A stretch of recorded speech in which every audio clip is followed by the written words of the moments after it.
यह है कि जिन तालिबानियों ने अमेरिका को पछाड़ा था, आज उन्हीं की सत्ता को रूस ने स्वीकार कर लिया है और सत्ता को स्वीकार करते हुए तालिबानी झंडे को मॉस्को में जो अफगानिस्तान की एम्बेसी है वहां पर लहरा दिया गया है।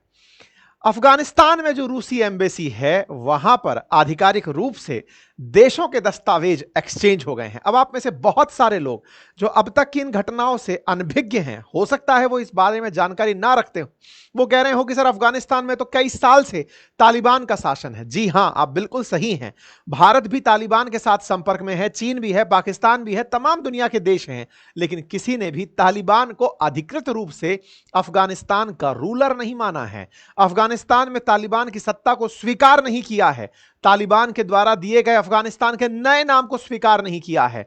इवन आज भी भारत की एम्बेसी, भारत में जो अफगानिस्तान की एम्बेसी है, उस एम्बेसी पर झंडा पुराना वाला लगा है। आज भी उस पर नाम एम्बेसी ऑफ अफगानिस्तान है, इस्लामिक एमिरेट ऑफ अफगानिस्तान नहीं है। वो बात सही है कि दुनिया के तमाम देश अफगानिस्तान के साथ तालिबान की सत्ता के साथ ही वार्ता में हैं। हाल ही में हमारे विदेश सचिव की वार्ता भी हम आप लोगों ने सुनी थी ऑपरेशन सिंदूर के दौरान, लेकिन हम मान नहीं रहे आधिकारिक रूप से। क्यों नहीं मान रहे कि लीड कौन ले, पता चले अमेरिका इस बात पर गरज जाए कि तुमको कैसे हिम्मत हुई, मेरे छोड़े 4 साल हो गए, अब तक कोई देश इसे मान्यता नहीं दे पाया। विचारणीय तथ्य है, जो अफगानिस्तान इस्लामिक देश है, आस पड़ोस में सारे देश इस्लाम मानने वाले भरकर बैठे हैं, एक भी देश ने अफगानिस्तान में तालिबान की सत्ता को स्वीकारा नहीं। और पुतिन इस फटी स्थिति में भी, जब हर तरफ से उन्हें चारों तरफ से विरोध देखना पड़ रहा हो, अमेरिका का प्रेशर झेलना पड़ रहा हो, अमेरिका की धमकियां कि अगर रूस से व्यापार किया तो 500% तक भारत और चीन को टैरिफ झेलना पड़ जाए, इन तमाम अटकलों के बीच में ये निकल कर आते हैं और कहते हैं कि सुनो अफगानिस्तान, मैं अचानक भूल गया था, तुम भी थे ना, चलो तुम्हारी सत्ता को मान्यता देते हैं। वाह साहब वाह। और जब ये वाह बात होती है तो साहब सुर्खियां तो बनती हैं। सुर्खियां बनती हैं कि Russia become first country to recognise Afghanistan Taliban government. ये खबर अपने आप में बड़ी खबर कंसीडर की जा रही है। ये खबर इतनी बड़ी खबर है कि ये आने वाले समय में इन्हें बहुत परेशान करने वाली है। क्यों? क्योंकि जैसे ही ट्रंप सत्ता में आए तो इन्होंने आते ही तालिबान में छोड़कर भागे हथियारों को, ध्यान से सुनिएगा, बड़ा इंटरेस्टिंग है ये, 2021 में जब अमेरिकी निकलकर जा रहे थे अफगानिस्तान से, तो वो वेपन्स भी साथ लेकर नहीं गए। हालांकि उस समय उसे मास्टर स्ट्रोक कहा गया कि ये हथियार यहीं इसलिए छोड़ दिए हैं ताकि ये लोग लड़ लड़ के मरते रहें। ट्रंप आए तो उन्हें एहसास हुआ कि ये तो इन्हीं हथियारों से अमेरिकियों का शिकार करेंगे। ऐसे में ट्रंप ने आते ही इनसे कहा कि तुम्हें हमारे यूएस मिलिट्री वेपन्स लौटाने होंगे। बाइडेन ये गलती कर दिए थे, वो हथियार तुम्हारे पास कैसे छोड़ सकते हैं, हमारे हथियार लौटाओ। तालिबान ने कहा हम हथियार नहीं लौटाएंगे, और अगर मांगा ना तो उन्हीं हथियारों से तुम्हें मारेंगे। ये खबरें आप जो देख रहे हैं ज्यादा पुरानी नहीं है, 2-3 महीने पुरानी है। इसका मतलब यह हुआ कि तालिबान की तरफ से थ्रेटन्ड अमेरिका अब और ज्यादा तंग होगा। किनके प्रयासों से? इनके प्रयासों से। कारण आपके सामने है, विस्तार से आज आपको इतिहास बताने वाला हूं, क्योंकि जब मैंने शतरंज नाम दिया है तो शह और मात का वो खेल बताने वाला हूं कि कैसे अमेरिका और रूस, जब सोवियत रूस हुआ करता था तब से, कोल्ड वॉर एरा से एक दूसरे के साथ इस अफगानिस्तान के लिए लड़ाई लड़ रहे हैं। ऐसा क्या है इस अफगानिस्तान में कि ये लोग लड़ाई लड़ते रहते हैं? कोल्ड वॉर के दौरान भी ये बैटलफील्ड क्यों बना हुआ था? आज सारी बातें डिटेल में। अफगानिस्तान में तालिबान की जो सत्ता है ना, इसको रूस ने जो आधिकारिक मान्यता दी है, ऐसा करके वो दुनिया का पहला देश तो बन गया है, और ये अपने आप में एक साहसिक कार्य भी है। लेकिन इस साहसिक कार्य के साथ में जो जितनी चुनौतियां इतिहास से जुड़कर आई हैं, वो आज की विषय वस्तु है। आप यहां पर आप यहां पर जो तस्वीरें देख रहे हैं, इसमें जो तालिबान की तरफ से विदेश मंत्रालय के प्रवक्ता हैं वो, और साथ में ये जो व्यक्ति हैं, शायद आप इनको पहचान पाएं, इन्हीं के साथ में, मैं इनका नाम मुत्तकी नाम है, अब मुझे ध्यान आ गया, मुत्तकी के साथ में रूस के जो अधिकारी हैं, उन्हें आधिकारिक डॉक्यूमेंट एक्सचेंज करते हुए आप देख सकते हैं। रशिया के द्वारा इनको एक्सेप्ट किया गया। रशिया के द्वारा मुत्तकी के बगल में लगा हुआ जो ये झंडा है ना, ये झंडा अपनी एम्बेसी पर पहनाया गया। इनके द्वारा बयान आता है कि अफगानिस्तान की जो एम्बेसी है मॉस्को में, उस पर तालिबान का झंडा इस तरह से फहराया गया। अल अरेबिया न्यूज चैनल ने इसे कवर किया, हमने वहीं से आपके सामने उठा उठाकर यह जानकारी दी है। हम आपको बता रहे हैं कि एक तरीके से आधिकारिक रूप से, यह बीबीसी न्यूज में भी बताया गया है कि रूस पहला ऐसा देश बना है जिसकी एम्बेसी पर तालिबान का झंडा लहराया है। अब आप पूछेंगे यह क्या मतलब हुआ तालिबान का झंडा? दुनिया में जितनी भी जगह दुनिया भर की एम्बेसीज हैं, अगर इंडिया की एम्बेसी अगर अमेरिका में है तो उस एम्बेसी पर भी भारत का झंडा लहराता है। जो एम्बेसी होती है वो उस देश का ही स्थान माना जाता है, वहां पर उस देश का लॉ चलता है। जैसे अमेरिकी एम्बेसी जो इंडिया में है, वहां पर अमेरिका का कानून अंदर उस दीवारी के अंदर चलता है, वहां पर उनका झंडा लगता है। ठीक है, तो इस तरह से आप ये झंडा लगा हुआ यहां देख सकते हैं। रूस ने यह काम करके अपनी तरफ से द्विपक्षीय सहयोग बढ़ाने की बात कही है, और ऐसा होने के बाद में तालिबान तो निश्चित खुश है, लेकिन चीन है, पाकिस्तान है, ईरान है, ये अब लाइन से इसे मान्यता देने के लिए आगे आ जाएंगे। इस मान्यता के चलते ही दुनिया भर में एक्सेप्टेंस मिलने लगेगा। आप में से बहुत से लोगों के दिमाग में एक बड़ा प्रश्न हो सकता है कि अल्टीमेटली मान्यता मिलने से ऐसा होता क्या है। देखिए, आज कोई भी कंट्री तमाम प्रकार के ऑर्गेनाइजेशंस में जैसे बैठता हो, भारत जैसे ब्रिक्स में है, एससीओ में है, यूएन में है, ऐसे ही अफगानिस्तान को भी दुनिया के बहुत से मंचों पर होना चाहिए। लेकिन जब से इस्लामिक अमीरेत ऑफ अफगानिस्तान बना है, दुनिया उसे मान ही नहीं रही। वो कह रही है अफगानिस्तान पुराना वाला ही है और तुम लोग जबरन बैठे हुए हो, यहां पर अभी तक लोकतांत्रिक व्यवस्था नहीं आई है, जनता ने तुम्हें अपने शासन में स्वीकार नहीं किया है, इसलिए हम तुम्हारी सत्ता को नहीं मान रहे। ऐसे में अफगानिस्तान पहचान के अभाव में चल रहा है। पुराना अफगानिस्तान तो चल रहा है, यहां की सत्ता में बैठे हुए तालिबानियों को केवल कब्जाई दुनिया मानकर चल रही है कि कब्जा करके बैठे हैं ये लोग, सत्ता अभी तक किसी के पास नहीं है। जब जनता चुनाव करेगी तब जाकर जो सरकार बनेगी उसे मान्यता देंगे। सब लोग बस इसी स्टैंड बाई पर डले हुए हैं। रूस ने इस बीच में चाल चलते हुए जो तालिबान इतने साल से अफगानिस्तान को 4 साल से लेकर चल रहा है, उसे ही मान लिया कि भाई तुम ही हो करता धरता और तुम ही हो इसके संचालक, मानते हैं तुम्हें, अब नया नाम भी हम मान लेते हैं। नए नाम मानने से क्या है, हो सकता है कि आने वाले समय में रूस द्वारा बनाए गए जो अंतरराष्ट्रीय संगठन है ना, उनमें अफगानिस्तान को मान्यता दिला दी जाए। हो सकता है कि रूस के द्वारा बनाए जा रही जो ट्रॉयकाज हैं, एससीओज हैं, इन सब के अंदर उठा करके अफगानिस्तान को भी दिलवा दिया जाए कि इस्लामिक अमीरेट ऑफ तालिबान या इस्लामिक अमीरेट ऑफ अफगानिस्तान आगे से इसका मेंबर कंट्री होगा। ऐसा होते ही अफगानिस्तान अपनी बातें मंच पर रख पाएगा। आपको याद हो तो भारत के साथ भी इनकी वार्ताएं हुआ करती थी। उन वार्ताओं में, जिन्हें सार्क समिट कहा जाता था, वहां पर भारत अफगानिस्तान को इनवाइट करता था। अब जब से तालिबान आया है, हमारा कोई लेना देना नहीं है पाकिस्तान से, वैसे ही संबंध विच्छेद चल रहा है, तो हम ऐसे में बिम्स्टेक करके काम चला ले रहे हैं। सार्क को हमने हाशिए पर डाला हुआ है। एक समय जब हामिद करजई हुआ करते थे, तब हम अफगानिस्तान को बढ़िया अच्छे से वेलकम करके बुलाते थे सार्क के अंदर। लेकिन जब से यहां पर सत्ता परिवर्तन हुआ है, सार्क का पूरी तरह से प्रासंगिकता समाप्त हो गई। हम बिम्स्टेक के बहाने काम चलाने लगे। कुल मिलाकर के अब ये देश दुनिया के कई संगठनों में हो सकता है आने वाले समय में दिखाई देने लगे, क्योंकि रूस इनके लिए प्रयास करता दिख सकता है। अब जब मैं आपसे यह कह रहा हूं कि यह शहमात का खेल है और इस शहमात के खेल में रूस ने अमेरिका को पछाड़ा है, तो इसकी कहानी निश्चित ही आप जानना चाहें।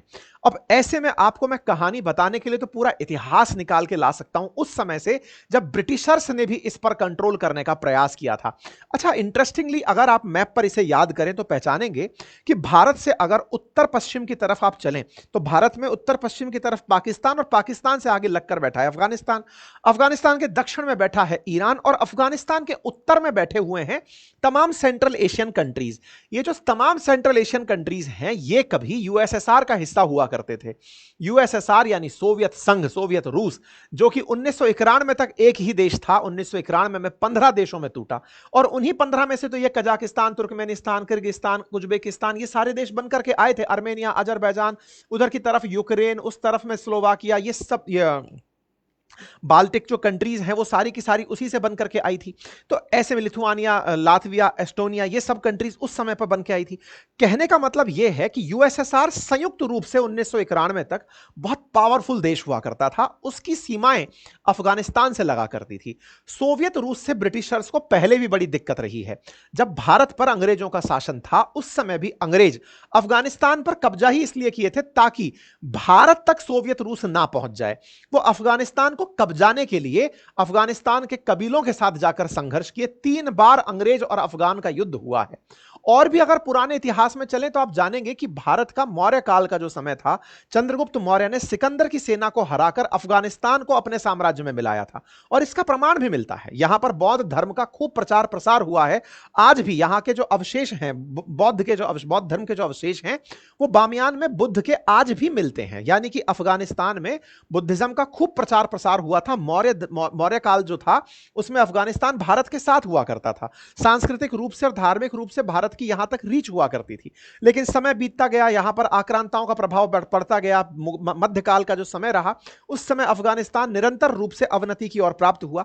धीरे धीरे जब ब्रिटिशर्स भारत में आए तो इन ब्रिटिशर्स ने अफगानिस्तान को सेंट्रल एशिया से बचाने के लिए प्रयास किया और इसके लिए 3 बार जंग लड़ी। 3 बार की जंग में फाइनली जो युद्ध हुआ, 3 बार की जंग में पहले कंट्रोल स्थापित हुआ, फिर हट गए, फिर कंट्रोल हुआ, फिर हट गए। 1919 में जाकर के स्थिति बनकर आई कि यहां पर एक लाइन खींच दी गई जिसे डूरंड लाइन कहा गया। और उस डूरंड लाइन के बाद तय हुआ कि अफगानिस्तान एक तरह से अलग रहेगा और बाकी बचा ब्रिटिश भारत अलग रहेगा, जिसमें पाकिस्तान और आज का भारत शामिल था। कुछ इस तरह से लाइन खींच दी गई जो आज भी एग्जिस्ट करती है अफगानिस्तान और पाकिस्तान के बीच में बॉर्डर बन करके। एक तरह से अफगानिस्तान को अपनी स्पष्ट सीमा 1919 में अंग्रेजों के प्रयास से बनी, ट्रीटी ऑफ रावलपिंडी के माध्यम से। ठीक है साहब। अब ये जो कहानी है, इस कहानी में आगे चलते हुए चूंकि हमें यूएसएसआर तक पहुंचना है, अमेरिका तक पहुंचना है, इसलिए मैंने मध्यकाल का जो इसका इतिहास है संघर्ष का, वो हटा दिया। कभी आप चाहेंगे तो उस पर अलग से सेशन हो जाएगा। फिलहाल के लिए हम अफगानिस्तान में अंग्रेजों की गुलामी से आजादी के काल में एंट्री कर रहे हैं। अब ये वो दौर था जिस समय पर दुनिया में अमेरिका, यूएसएसआर और तमाम प्रकार के जो औद्योगिक क्रांति के देश थे, ये बहुत तेजी से उठकर आ रहे थे। इसी समय पर अफगानिस्तान में राजशाही की शुरुआत होती है। एक राजा बनकर आते हैं जो 54 साल तक यहां शासन करते हैं। ये शाह परिवार के थे और इनका नाम था राजा मोहम्मद जहीर शाह। ये 1973 तक यहां पर शासन किए। 54 ईयर, 1919 से लेकर 1974 तक यहां पर एक ही परिवार का लंबा शासन रहा। एक तरह से कहा जाए तो अफगानिस्तान के लिए बड़ा ही शांति का काल था। लेकिन साहब बीमार हो जाते हैं। राजा बीमार होते हैं, इलाज के लिए इटली जाना पड़ता है। इटली जब ये जाते हैं उस समय इनके एक सेनापति होते हैं जिनका नाम होता है दाऊद खान। और दाऊद खान नाम से ही बदनाम, ये दाऊद खान तख्ता पलट कर देते हैं और खुद को अफगानिस्तान का प्रधानमंत्री घोषित कर देते हैं। मतलब ये समझिए कि ये वो दौर था, जैसे ही 1973 का ये तख्ता पलट होता है तब से लेकर अब तक अफगानिस्तान में शांति नहीं आई है। 1973 के अंदर दाऊद खान यहां के प्रधानमंत्री डिक्लेयर होते हैं। हेडलाइन बनती है कि प्रेसिडेंट मोहम्मद दाऊद ने अपनी नई सरकार बना ली है।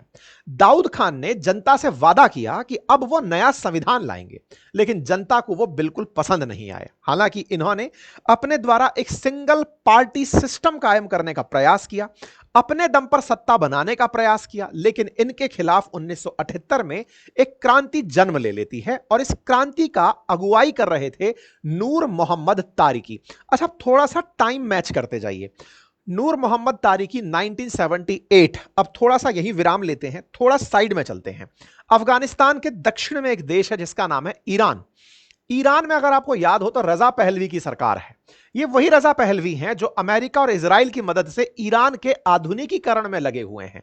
आपको ध्यान हो तो ईरान इजराइल के संघर्ष में मैंने रजा पहलवी की कहानी आप लोगों को सुनाई थी कि क्यों ईरान और इजराइल एक दूसरे के दुश्मन बने थे। हमने इसे अंकित अवस्थी ऑफिशियल पर अलग से भी डाला हुआ है, आप वहां पर भी सुन सकते हैं। लेकिन अगर आप टाइम फ्रेम में 1979 से पहले हैं, क्योंकि 1978 का कालखंड है ये, 79 से पहले, क्योंकि 79 में ईरान में धार्मिक क्रांति हो जाती है और उसके बाद में खुमैनी की सरकार आ जाती है। लेकिन 1978 तक जब यहां पर तारिकी क्रांति कर रहे थे मोहम्मद तारिकी, उस समय ईरान में भी अमेरिका के प्रभाव वाला एक व्यक्ति था रजा पहलवी, जो आधुनिकीकरण की काम कर रहा था। बस ये जो तारिकी है ना, ये अफगान जनता के लिए एक समर्थन जुटाने का काम करता है और क्रांति में कामयाब हो जाता है, जिसके चलते दाऊद खान को सत्ता छोड़कर भागना पड़ता है। नूर मोहम्मद तारिकी सत्ता हाथ में लेते हैं, अफगानिस्तान के पहले राष्ट्रपति बनते हैं और तब ये यूएसएसआर के बेहद करीबी माने जाते हैं। अब एक बात ध्यान से देखिएगा, उत्तर में बैठा है अफगानिस्तान, जो थोड़े और उत्तर में सोवियत रूस के सानिध्य में है। दक्षिण में, अफगानिस्तान के दक्षिण में बैठा है ईरान, जहां रजा पहलवी जो कि अमेरिका समर्थक हैं, लेकिन 79 में यहां पर तख्ता पलट होता है। कहां? ईरान में। ईरान में तख्ता पलट होता है आधुनिकीकरण के खिलाफ, और इधर नूर मोहम्मद तारिकी अफगानिस्तानियों को नए आधुनिकीकरण के दौर में प्रवेश करा देते हैं। ये अफगानिस्तान में कई तरह के स्कूल, कॉलेज, इंडस्ट्रीज बनाने का प्रयास करते हैं, महिलाओं की आजादी की बात करते हैं। कहा जाए तो अफगानिस्तान के सबसे प्रोग्रेसिव लीडर कहलाने लगते हैं। ये वो व्यक्ति हैं जिन्होंने अफगानियों से कहा कि हम अपना ड्रेसिंग सेंस बदलेंगे, हम लोग हैंडसम लगेंगे, अच्छा जीवन जिएंगे, हम अच्छे से रहेंगे। सोवियत रूस के उनके ऊपर कृपा बनी रहती है। ये सोवियत से इतने प्रभावित होते हैं कि साम्यवाद, जो ये कहता है कि अमीर और गरीब नहीं होने चाहिए, उनके बीच का भेद खत्म हो जाना चाहिए, उसी को मानते हुए ये अमीरों से धन लेकर गरीबों में बांटना शुरू करते हैं, अमीरों से जमीनें छीन करके गरीबों में वितरित करना शुरू करते हैं, और तारीखी आधुनिकीकरण की कोशिशों में महिलाओं की आजादी का प्रयास करते हैं। अब एक और इंटरेस्टिंग फिर से कायाकल्प होता है, ध्यान से देखिए। ईरान में अमेरिका फेल मार गया है 1979 में। अब उसमें एक बौखलाहट है, बौखलाहट है कि यहां हम फेल मार गए, और अफगानिस्तान में यूएसएसआर अपने तरीके से आदमी को लेकर चल रहा है। जिस ईरान में अमेरिका इस बात पर नाराज था कि धार्मिक कट्टरता नहीं होनी चाहिए, महिलाओं को आजादी मिलनी चाहिए, यही अमेरिका उत्तर में अफगानिस्तान में घुसता है। और जो लोग तारीकी के आधुनिकीकरण, देखिए तारीकी का आधुनिकीकरण अमेरिका से तो मैच कर रहा था, लेकिन विचारधारा में चूंकि साम्यवादी था, बस अमेरिका को रास नहीं आया। अमेरिका ने इसके उलट अफगानिस्तान के अंदर कुछ ऐसे कबीले ढूंढे, जो कबीले इसके आधुनिकीकरण के खिलाफ खड़े हो सकते थे, या महिलाओं के खिलाफ खड़े हो सकते थे, महिलाओं के खुलेपन के खिलाफ हो सकते थे। अमेरिका ने उन्हें फंड करना शुरू कर दिया। एक तरीके से कहिए तो जो तारीकी काम करना चाह रहे थे, उस काम को अफगानिस्तान के अंदर ही एक प्रकार का विरोध दिखाना शुरू कर दिया। अफगानी मुसलमान भड़कने लगे, तारीकी के प्रयासों को अब अफगानिस्तान के लोगों ने आधुनिकीकरण के नाम पर धर्म के खिलाफ मान लिया। और इस काम को करने में और कोई नहीं, सीआईए यानी कि अमेरिका की गुप्तचर एजेंसी काम कर रही थी, और उसने तारीकी के विदेश मंत्री हफीजुद्दीन अमीन को अपने साथ मिला लिया था। अमीन की मदद से अमेरिका नूर मोहम्मद तारिकी की सरकार को मुस्लिम विरोधी साबित कर रही थी। हर जगह जहां जहां देखिए, अभी ईरान में ये पिटाई खाकर आए हैं, लेकिन अफगानिस्तान में यही दाव जो अफगानिस्तान ईरान में जहां खुद फेल मारे, वही अफगानिस्तान में खुद चल रहे हैं। और इसी बीच में अमेरिका ने इस तारिकी की सरकार को हटाने के लिए और इस अमीन की सरकार को बनाने के लिए अफगानिस्तान के लोगों को ट्रेनिंग देना शुरू कर दिया। और इसी ट्रेनिंग में मुजाहिद बनाने की ट्रेनिंग पाकिस्तान में दी जाने लगी। पाकिस्तान आतंकियों का ट्रेनिंग कैंप ताजा नहीं है साथियों, यह उस दौर से पाकिस्तान ट्रेनिंग कैंप 1979 से बना हुआ है। इतना ही नहीं, अमेरिका अपने साथी देशों में से सऊदी के लोगों को भी कहा, कुछ लड़ाकों से कहा कि जाओ और तारिकी की सत्ता को हटाओ। और इसी दौर में ओसामा बिन लादेन अफगानिस्तान पहुंचने की बात निकल कर आती है। अर्थात ओसामा बिन लादेन जो ओरिजिनली था सऊदी से, लेकिन वो अफगानिस्तान कैसे पहुंचा, तो कहा जाता है कि यह सारा किया धरा सीआईए का था, जो कि तारिकी की सत्ता को उखाड़ फेंकना चाहते थे। ऐसे में जो भी लोग धर्म के साथ थे, यानी कि इस्लाम का चाहते थे, तारिकी के आधुनिकीकरण के विरोध में थे, आधुनिकीकरण को काटने के लिए सीआईए ने तमाम प्रकार से धार्मिक कट्टरता को हवा दी, और वो लोग जो धर्म के नाम पर जिहाद कर सकते थे, उन्हें अफगानिस्तान भेज दिया गया। और इसी क्रम में ओसामा बिन लादेन अफगानिस्तान आते हैं, अल-कायदा अफगानिस्तान में एंट्री कर जाता है। अफगानिस्तान में कई और कबीले थे जो गुटों में रहा करते थे, और उन्हीं गुटों के अंदर छात्र, जिन्हें आप तालिब कहते हैं, वो सोवियत संघ के खिलाफ होने शुरू हो चुके थे। बहुत से छात्र संगठन ऐसे थे जो अमेरिका के इस भड़काए आंदोलन में एक तरह से सोवियत रूस के खिलाफ होते चले जा रहे थे। इस पूरे काम से यह तय हो चुका था कि नूर मोहम्मद तारिकी लंबे समय तक नहीं रह पाएंगे। नूर मोहम्मद तारिकी छात्रों के खिलाफ हो जाने के कारण बड़े असहज हो रहे थे। इसे ऐसे समझिए जैसे आज के बांग्लादेश में शेख हसीना को इसलिए भागना पड़ा क्योंकि आवाम तो मुस्लिम ही थी, शेख हसीना भी मुस्लिम थी, लेकिन आवाम में जो छात्र थे वो चच्चा के कहने पर भड़क गए थे। चच्चा ने यह समझाने का प्रयास किया कि देखो शेख हसीना आप लोगों को बिगाड़ रही है, आप लोगों को बेच रही है, शेख हसीना भारत के साथ है। तमाम प्रकार से जो बरगलाने का काम किया अमेरिका के कहने पर, वैसा ही काम उस समय अफगानिस्तान में हुआ। उस समय के जो ये अमीन नाम का जो व्यक्ति था, हफीजुद्दीन अमीन, इसे तारीकी के खिलाफ खड़ा किया गया। छात्रों को इसके साथ क्रांति में लगा दिया। यही छात्र तालिब थे, यही तालिबान था। आप इसे ध्यान से याद रखिएगा। अब इसी बीच में नूर मोहम्मद तारिकी, जैसे भारत से शेख हसीना, बांग्लादेश से शेख हसीना यहां आई हैं, ऐसे ही नूर मोहम्मद तारिकी यहां से फ्लाइट लेते हैं और सोवियत रूस चले जाते हैं किसी काम से। जब वो सोवियत संघ जाते हैं, इस बीच में पूरी तरह से यहां पर खेला बदल दिया जाता है। यह अमीन सीआईए के साथ मिलकर के तख्ता पलट की तैयारी कर चुका होता है। तारिकी जैसे ही लौट कर आते हैं, अब यहां पर बड़ी इंटरेस्टिंग बात है, तारिकी इधर से गए हैं सोवियत रूस। सोवियत रूस उन्हें कहता है कि आपका जो विदेश मंत्री है वो बिक चुका है, सीआईए ने उसे पलटा दिया है, आपके खिलाफ आंदोलन कोई और नहीं अमेरिका की गुप्तचर एजेंसी कर रही है। इस बात को जब पता चलता है तारिकी को, तो तारिकी को कहा जाता है कि जाइए और जाते ही हफीजुद्दीन अमीन को हटाइए। तारिकी ये बात सोच करके सोवियत रूस से अफगानिस्तान लौटते हैं तो सपरिवार उन्हें वहीं मार दिया जाता है। परिवार पूरी तरह खत्म हो जाता है। इस बात से ये पूरा परिवार जब इनका खत्म होता है और खत्म होते ही अमीन अपनी सत्ता काबिज करने लगते हैं, इस बात से सोवियत संघ नाराज हो जाता है और गुस्साया हुआ सोवियत संघ 1989 में अपनी थल सेना के सहित वायुसेना को साथ लेते हुए अफगानिस्तान में हमला बोल देता है। और इस हमले में उद्देश्य होता है कि इस अमीन की सत्ता को हटाना है। और अमीन की सत्ता को हटाने के लिए सोवियत रूस 1989 में अफगानिस्तान में बलपूर्वक प्रवेश कर जाता है कि तुमने मेरा बिठाया आदमी कैसे हटाया। और सोवियत रूस का इस तरह से एंट्री करना लोगों को रास नहीं आया। कारण समझते हैं। देखिए, तारिकी आधुनिकीकरण कर रहे थे, लेकिन यह आधुनिकीकरण इस्लाम को मानने वालों को पसंद नहीं आ रहा था। उनमें से तालिबानी लड़ाके भी थे, तो अलकायदा भी था। तो ऐसे बहुत से गुट थे जो इस्लाम के नाम पर तारिकी को हटाना चाहते थे। तारिकी तो मार दिए गए, लेकिन अब वो गुस्सा जो इतने सारे लोगों ने ट्रेनिंग में ले लिया है, ओसामा से सीख लिया है, उसका करते क्या? उसका उपयोग हुआ रशिया के खिलाफ। रशिया ने जैसे ही 1989 में तारिकी के खिलाफ अमीन को मारने के लिए पूरी स्ट्रेटजी रची, जैसे ही सोवियत के टैंकर अंदर घुसने शुरू हुए, क्योंकि जस्ट ऊपर तो सोवियत था, जैसे ही टैंकर अंदर की तरफ घुसना शुरू हुए, लोग सोवियत रूस के खिलाफ हो गए। कहा कि तुम तो ईसाई हो और हम मुसलमान हैं, तुम हम पर आकर के हमला कैसे कर सकते हो? यह धर्म युद्ध में बदल गया और यह भड़काया हुआ खेल सारा सीआईए का था। सोवियत रूस की यहां दाल नहीं गली। 1989 में हुआ है यह हमला और 1991 में तो सोवियत रूस 15 देशों में बदल ही गया। यानी सोवियत रूस यहां पर अपने पैर नहीं जमा पाया।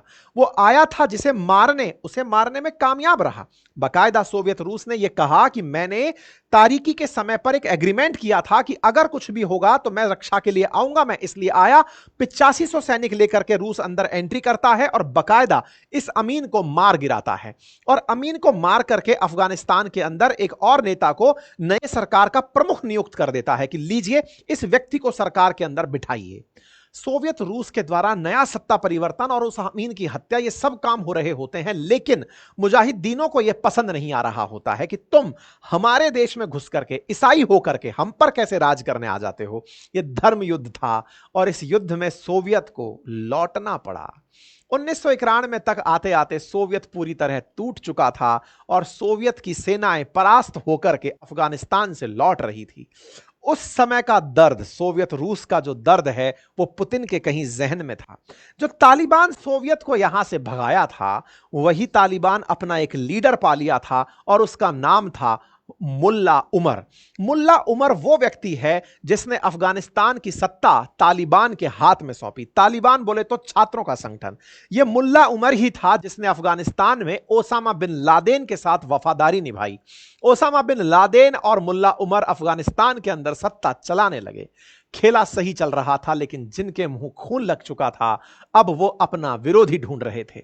सोवियत रूस निकल जरूर गया था, खुद के संघर्ष से पीड़ित था, लेकिन यह समझाने में कामयाब हो गया कि अरे मूर्खों, ये वही देश है CIA, ये वही है अमेरिका जो ईरान में इसलिए निकला है, ईरान से बाहर इसलिए आया है क्योंकि इसे इस्लाम पसंद नहीं था और यहां आकर के तुम्हारे हित की बात कर रहा है। यह बात जब ओसामा को समझ में आई, यह बात जब तालिबान को समझ में आई, तो ये अपने आप में इस बात के लिए तैयार हुए। सोवियत रूस ने भड़काया कि बेटा तुम्हारा उपयोग हुआ है, तुम्हारा इस्तेमाल हुआ है और इस इस्तेमाल का जाओ और अमेरिका के खिलाफ उपयोग करो। बस क्या था, खेला हो बे। हुआ क्या, 9/11 का हमला हुआ। आतंकियों के द्वारा जो हमला अमेरिका पर हुआ वो अमेरिका पर अब तक का सबसे बड़ा हमला था। आप सभी जानते हैं 9/11 का हमला जो 2001 में हुआ, जिसने अमेरिका को पूरी तरह हिला दिया। अमेरिका ने कल्पना भी नहीं की थी कि मेरे द्वारा पाले गए ये लोग मुझ पर ही हमला करने आ जाएंगे और मुझ पर हमले के पीछे की बड़ी वजह इनके अंदर पनपी मेरे ही खिलाफ नफरत होगी, क्योंकि ये लोग मेरे ही पैसे पर पले, मुझसे ही ट्रेनिंग लिए, मेरे ही कहने पर पाकिस्तान में ट्रेनिंग लिए, सऊदी में ट्रेनिंग लिए, जहां तहां ट्रेनिंग लिए और ट्रेन होकर के हवाई जहाज हाईजैक करके मुझ पर ही गिरा दिए। अमेरिका 2001 में अपने ही ट्रेन किए हुए लोगों को मारने के लिए अफगानिस्तान पर चढ़ाई कर देता है। 2001 से लेकर के 2021 तक 20 साल में ना तो तालिबान खत्म हुआ और ना ही अफगानिस्तान में सत्ता परिवर्तन। 20 साल का संघर्ष रहा। ओसामा पाकिस्तान में मारा गया, अफगानिस्तान में नहीं। अफगानिस्तान में तमाम वो प्रयास जो इन्होंने किए कि हम तालिबान को खत्म कर देंगे, अलकायदा को मिटा देंगे, वो अफगानिस्तान में पनपी गुरिल्ला टैक्टिक के चलते अमेरिका को लगातार मात देते गए। अमेरिका ने भी आकर अपने पसंद के लोगों को यहां सत्ता में बिठाया और उन सत्ता को लोगों ने स्वीकार भी किया, कहा कि यहां लोकतंत्र की स्थापना हो रही है। लेकिन अमेरिका फाइनली अपनी ही बात पर हार गया, क्योंकि सोवियत रूस अब जो रूस के द्वारा प्रतिनिधित्व कर रहा था वो कहीं ना कहीं इनमें खुरपेच कर रहा था कि बेटा जाओ और इन्हें उखाड़ने का काम करो। काम ऐसे ही चला, काम चला। यहां पर कई सरकारें बैठी, उन सरकार को तालिबान ने टिकने नहीं दिया। परिणाम जो है वो आपके सामने है। परिणाम यह है कि अफगानिस्तान से अमेरिका को निकलना पड़ा और तालिबान के हाथों सत्ता सौंपनी पड़ी। तालिबान के द्वारा सत्ता अधिग्रहण का ये जो समय है ये 2021 का है। तब से लेकर अब तक तालिबान के द्वारा अफगानिस्तान पर शासन किया जा रहा है, लेकिन अमेरिका के डर के चलते इस सत्ता को कोई स्वीकार नहीं कर रहा है, क्योंकि अमेरिका की हार थी, क्योंकि अमेरिका ने तालिबान के सामने अपने आप को खड़ा नहीं पाया। बस यहीं से तालिबान के अंदर का जो तालिब है वो निकल कर आता है और रूस उसे फिर से आश्रय देकर कहता है कि सुनो, बहुत बढ़िया किए, अब तुम्हें हम देश के रूप में मान्यता दे रहे हैं। विचार करिएगा, ये वही तालिबान है जिसने सोवियत रूस को निकाला था, ये वही तालिबान है जिसने अमेरिका को निकाला था और आज ये वही तालिबान है जिसे सोवियत रूस का प्रतिनिधि रूस कहता है कि सुनो, बहुत बढ़िया, हम तुम्हें देश की मान्यता देते हैं। क्या आपको शतरंज का ये शह और मात का खेल समझ में आया?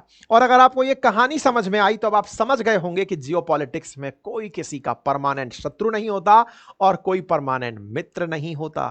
और इस मित्रता और शत्रुता में शह और मात केवल अपने अपने हितों के साथ चल रही होती है। जो लोग धर्म के ऊपर झगड़ रहे होते हैं वो किसी के हाथों झगड़वाए जा रहे होते हैं।